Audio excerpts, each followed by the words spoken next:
All right, we're now joined via Zoom by Visvin Reddy. He is the national convener for People Against Petrol Price Increases.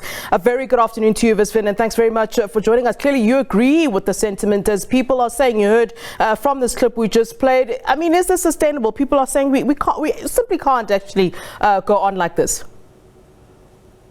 The increase that came into effect yesterday is catastrophic and it's outrageous, and it's going to have a far-reaching implications for not only motorists but South Africans in general. You must remember that we are in an economic crunch in this country. Our unemployment rate is among the highest in the world, and our poverty levels are extremely high. A survey released about 2 days ago showed that 88% of South Africans can barely afford basic necessities. By increasing the fuel prices the way it has, it's going to have far-reaching implications for all of us. If you were spending 1,000 Rand a month in petrol, 1,000 Rand to fill your tank, you're now going to have to find another 300 Rands extra to fill that same tank. But the reality, and I think we need to look at what needs to be done, because we all know, like the people you've interviewed have said, that even the taxi association, the buses, the public transport, they are going to be forced to increase their tariffs. Their fares. Salaries, wages of people have not increased. So how are they going to find the money to be able to pay for this added costs associated with the increase in fuel? Yeah. The government needs to step in. Unfortunately, this extension of the fuel rebate levy has done very little. It was too little, too late. What we need from the government is to take the bull by the hands and deal with the elephant in the room, and that is the fuel taxes and levies. We in South Africa pay the highest in fuel taxes and levies in the whole of Africa.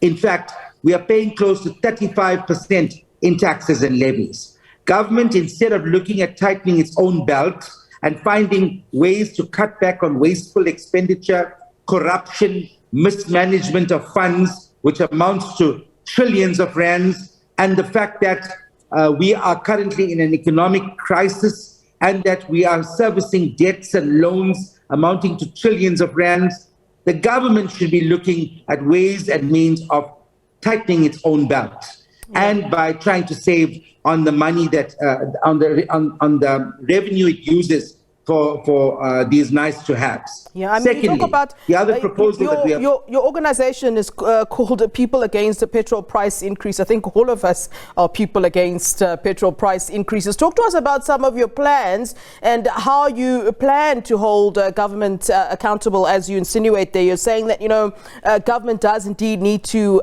step in. How will you be pushing government to indeed do so? Unfortunately, I think we're going to have to take to the streets, because the government doesn't seem to understand the implications of these high fuel prices on citizens. If you look at the 22 million Rand flag saga, it took outrage from the public for the government to shelve the project. They didn't understand that spending 22 million Rand on a flag in a time such as this is something you can't explain. It's like what Mary Antoinette said when people wanted bread. She said, go let them eat cake. So we need to remind the government that these increases in fuel prices is not acceptable. It's not accepted by all of us. So we are embarking on protest action, and the protest action is going to take place in different forms. But what do we hope to achieve from this? We want the government to start engaging with Russia to buy crude oil from Russia. We want the government to deregulate the price of petrol so that we can cap the price of Sasol fuel, because we are manufacturing Sasol fuels in South Africa, and the cost to manufacture Sasol fuels is 1/4 the cost of getting fuel from oil. So that is the options that we have, that the government has, and this government has not been exploring that. The forms of action, our committee has been discussing it, takes the form of switch-offs, where we'll be calling for vehicles, motorists to switch the cars off. We're calling for picket demonstrations. We're calling for outpouring of anger on social media streams so that people can express their anger. Remember what Robin Hood said. He said, stand up, keep standing up until the lambs become lions. And that is what is required of each and every one of us. Yeah. Do you think Generally, that there would South be Africans buy-in? are not used to. Do you think that there would be buy-in from the government in terms of, deregulating the price of petrol and therefore capping, the petrol prices? I mean, if this is something that they had any ideas of doing or any ideas of entertaining, surely we would have seen them having started to do so a long time ago. Does there seem to be any sort of interest, or do you believe that they're waiting for this sort of outrage that you speak of? It's there. The government has got these proposals that's lying in a folder and it's kept there. It's waiting for South Africans to stand up and push this government to act